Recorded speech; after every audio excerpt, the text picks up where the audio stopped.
Hello दोस्तों, आज के वीडियो में हम एम्प्लॉय पेंशन स्कीम के बारे में जानेंगे। दोस्तों, ईपीएस कर्मचारी पेंशन योजना ईपीएफओ द्वारा प्रदान की जाने वाली सामाजिक सुरक्षा योजना है, जिसके द्वारा प्राइवेट सेक्टर में कार्य करने वाले कर्मचारी को भी पेंशन का लाभ मिल सके। पेंशन के लिए योग्यता की बात करें तो कर्मचारी को ईपीएफओ का सदस्य होना चाहिए। एम्प्लॉय को अपनी नौकरी का कम से कम 10 साल पूरा करना होता है। ज़रूरी नहीं कि यह लगातार हो। वह 58 साल की उम्र का हो। कर्मचारी चाहे तो 50 वर्ष की आयु होने पर कम दर पर अपना पेंशन शुरू कर सकता है। ईपीएस में कंट्रीब्यूशन को आप इस तरीके से समझ सकते हैं। एम्प्लॉय की सैलरी का 12% राशि ईपीएफ अकाउंट में जमा होता है, जबकि कंपनी जो आपके सैलरी में 12% राशि का योगदान करता है उसमें का 3.67% ईपीएफ अकाउंट में जाता है और 8.33% ईपीएस पेंशन अकाउंट में जमा होता है, जिससे कर्मचारी को रिटायरमेंट के बाद हर महीने पेंशन मिलता है। एम्प्लॉय पेंशन स्कीम को हम दो भागों में बांटकर समझ सकते हैं। पहला, जिसमें कर्मचारी को पेंशन मिलता है, और दूसरा कर्मचारी के मृत्यु के बाद उसके जो परिवार को पेंशन मिलता है। कर्मचारी के रिटायरमेंट पर पेंशन। जब कर्मचारी 58 वर्ष का हो जाता है और कम से कम 10 वर्ष की नौकरी पूर्ण किया है तो कर्मचारी का पेंशन स्टार्ट हो जाता है। कर्मचारी अपनी सर्विस को आगे जारी भी रख सकता है या नहीं भी। कर्मचारी चाहे तो अपने रिटायरमेंट को 2 वर्ष आगे बढ़ा सकता है, जिससे उनको 4% प्रति वर्ष ज़्यादा पेंशन मिलती है। एग्जाम्पल के तौर पर 58 वर्ष पे अगर 100% पेंशन मिल रहा है तो 60 वर्ष पे 108% पेंशन राशि मिलेगा। Early retirement pension. एम्प्लॉय यदि जल्दी रिटायरमेंट लेना चाहता है तो वह 50 से 58 के बीच में अपना पेंशन शुरू कर सकता है। इसके लिए नौकरी का कम से कम 10 वर्ष की अवधि पूरा करना होता है। परंतु एम्प्लॉय 58 वर्ष की आयु से जितने साल उम्र कम होगी उतने वर्षों के लिए 4% सालाना दर से एम्प्लॉय को कम पेंशन मिलता है। उदाहरण के तौर पर अगर 58 वर्ष में 100% पेंशन मिल रहा है तो 57 साल की उम्र में 96%, 56 साल की उम्र में 92% पेंशन मिलेगा। Disablement pension. यदि कोई कर्मचारी टोटली डिसेबल हो जाता है तो उसे संपूर्ण जीवन काल मासिक पेंशन मिलता है। इसके लिए कम से कम 1 महीने के लिए ईपीएस खाते में उनके द्वारा कंट्रीब्यूशन होना चाहिए। Window pension. सेवा में रहते हुए किसी कर्मचारी की मृत्यु होने पर और उनकी सर्विस 10 साल से कम है तो टेबल सी के हिसाब से विधवा पेंशन मिलता है, जिसकी मिनिमम राशि 1000 रुपये है। यदि कर्मचारी ने 10 साल से ज़्यादा की सेवा पूरी कर ली थी परंतु पेंशन शुरू नहीं हुआ था तो विधवा पेंशन जो है मेंबर पेंशन के हिसाब से कैलकुलेशन करते हैं, जिसमें डेट ऑफ डेथ को एग्जिट डेट मानकर कैलकुलेशन करते हैं, या टेबल सी के हिसाब से जो ज़्यादा हो। मिनिमम जो है 1000 रुपये इसमें पेंशन मिलती है। यदि किसी कर्मचारी का मासिक पेंशन शुरू हो गया था और कर्मचारी की मृत्यु हो जाती है तो उसका 50% राशि जो है विधवा पेंशन के रूप में दिया जाता है। Children pension. कर्मचारी की मृत्यु हो जाने पर विधवा पेंशन के साथ साथ बाल पेंशन भी दिया जाता है। जो विधवा पेंशन का 25% राशि होता है यह अधिकतम 2 बच्चों को 25 वर्ष की आयु तक दिया जाता है, जिसकी मिनिमम राशि 250 रुपये होता है। अनाथ पेंशन। यदि किसी कर्मचारी की मृत्यु हो जाती है और उनका कोई जीवित विडो या विडोवर नहीं है तो विधवा पेंशन का 75% राशि जो है अनाथ पेंशन के रूप में कर्मचारी के अधिकतम 2 बच्चों को 25 वर्ष की आयु तक दिया जाता है, जिसकी मिनिमम राशि जो है 750 रुपये होता है। यदि 2 से अधिक बच्चे हैं तो बड़े से छोटे के क्रम में दिया जाता है। यदि कर्मचारी नॉट मैरिड है तो पेंशन की राशि जो है नॉमिनेटेड पर्सन को दिया जाता है। यदि नॉमिनी मेंशन नहीं है तो डिपेंडेंट फादर या मदर को दिया जाता है। Service period calculation. दोस्तों, यदि सर्विस पीरियड 6 महीने से कम होता है तो उसे कैलकुलेशन में नहीं लेते हैं या 0 मान लेते हैं, और यदि सर्विस पीरियड 6 महीने के बराबर है या 6 महीने से ज़्यादा है तो उसे 1 साल मानते हैं। एग्जाम्पल के तौर पर यदि किसी ने 8 साल 7 महीने काम किया है तो उसे 9 साल मानेंगे, और यदि किसी ने 5 साल 5 महीने काम किया है तो उसे 5 साल मानेंगे। Pension benefit withdrawal. यदि किसी कर्मचारी ने 58 वर्ष की आयु पूरा कर लिया है परंतु सर्विस पीरियड 9 साल 6 माह से कम है तो वह अपना ईपीएस का पूरा पैसा निकाल सकता है। इसके अतिरिक्त यदि किसी कर्मचारी का सर्विस पीरियड 9 साल 6 माह से कम है परंतु उनका उम्र 58 वर्ष से कम है तथा 2 महीने से अधिक बेरोजगार है या नौकरी छूट गई है तो उसके पास 2 ऑप्शन है।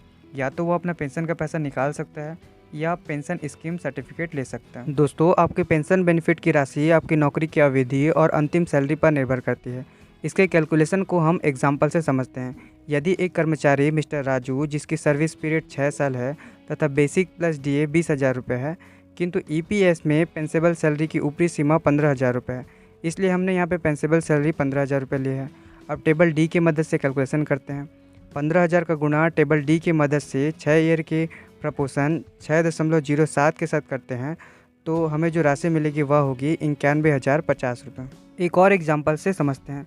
यदि एक कर्मचारी की सैलरी 12,000 रुपये प्रति माह है तथा सर्विस पीरियड 5 साल है तो टेबल डी की मदद से 12,000 का गुणा 5.02 से करते हैं तो जो राशि मिलेगी वह है 60,240 रुपये। Pension scheme certificate. दोस्तों, प्राइवेट जॉब में कई बार ऐसा होता है कि हमें जॉब चेंज करना पड़े या हो सकता है कि एक ही जगह पे हम 10 साल सर्विस पे ना रहे हो, तो इस केस में पेंशन स्कीम सर्टिफिकेट काफ़ी यूज़फुल होता है। यदि किसी कर्मचारी का सर्विस पीरियड 9 साल 6 माह से कम है या किसी का सर्विस पीरियड 180 दिन या 6 माह से कम है तो आप स्कीम सर्टिफिकेट ले सकते हैं। पेंशन स्कीम सर्टिफिकेट का लाभ यह है कि सर्विस गैप के बाद जब दोबारा कहीं नौकरी शुरू करते हैं तो पहले वाली सर्विस पीरियड उसकी नई नौकरी में जुड़ जाता है, जिससे दोबारा नए सिरे से 10 साल की सर्विस पूरी करने की ज़रूरत नहीं होती है। इससे आप आसानी से पेंशन के लिए एलिजिबल हो जाते हैं। दोस्तों, अपने मंथली पेंशन को कैसे कैलकुलेट करें इसको हम एक एग्जाम्पल से समझते हैं। एक कर्मचारी मिस्टर रमेश कुमार है जिसका सर्विस डिटेल इस प्रकार है। डेट ऑफ ज्वाइनिंग 1 जून 1999 को हुआ तथा 2 फरवरी 2021 को रिटायरमेंट ले लिया। पास सर्विस। यदि किसी कर्मचारी ने 15/11/1995 से पहले काम किया है तो वह पास सर्विस के अंतर्गत आता है, जिसका कैलकुलेशन हम टेबल 12(3)(b) और टेबल बी की मदद से करते हैं। परंतु यहाँ पे पास सर्विस 0 है क्योंकि इसने नौकरी की शुरुआत 1995 के बाद की है। Actual service. 15/11/1995 के बाद के सर्विस को एक्चुअल सर्विस के अंतर्गत आता है, जो यहाँ पर मिस्टर रमेश की एक्चुअल सर्विस 21 साल 8 महीना 1 दिन है। NCP day, non contributory period of service, तो यहाँ पे छुट्टी 21 दिन है। Wages on date of exit 15,000 रुपये है। एलिजिबल सर्विस 22 साल। पेंशनेबल सर्विस 21 साल 7 महीने 11 दिन है। पेंशनेबल सैलरी जो है 13,800 रुपये है, जो लास्ट 60 महीने का एवरेज होता है। Weightage service. यदि कोई कर्मचारी 58 वर्ष की आयु में रिटायर हो रहा है और उनकी सर्विस 20 साल या 20 साल से अधिक है तो उनके पेंशनेबल सर्विस में 2 साल और ऐड कर दिया जाता है। मंथली मेंबर पेंशन के लिए हम इस फार्मूले का यूज़ करते हैं। पेंशनेबल सैलरी गुणित pensionable service divided by 70। Pensionable service हम actual service minus NCP day करते हैं तो 21 साल 7 महीने 11 दिन आता है। अब हम इसको डेज़ में बदल देते हैं तो 7,886 दिन आता है। दोस्तों, हमने इसको दिन में इसलिए बदला है क्योंकि ईपीएफओ वाले डेज़ के हिसाब से कैलकुलेट करते हैं। पेंशनेबल सैलरी लास्ट 7 महीने का एवरेज होता है तो 13,800 रुपये। दोस्तों, 16/11/1995 से 31/8/2014 तक मैक्सिमम वेजेस जो था वो 6,500 रुपये था, जिससे ईपीएस में योगदान प्रति माह 541 रुपये होता था। परंतु 1/9/2014 से मैक्सिमम वेजेस 15,000 रुपये कर दिया गया। इसलिए हम सर्विस को 2 भागों में कैलकुलेट करते हैं। पहले भाग में हम 1995 से 2014 के बीच देखते हैं, क्योंकि मिस्टर रमेश का डेट ऑफ ज्वाइनिंग 1 जून 1999 था तो 1 जून 1999 से 31/8/2014 के बीच 5,565 दिन प्लस 2 ईयर का वेटेज। दोस्तों, 2 ईयर का वेटेज आप तभी ऐड करेंगे जब सर्विस 20 साल या 20 साल से अधिक हो। अगर 20 साल से कम है तो आप 2 साल ऐड नहीं करेंगे। तो 5,565 प्लस 2 साल का 730 दिन हो जाएगा, तो टोटल हो जाएगा 6,295 दिन।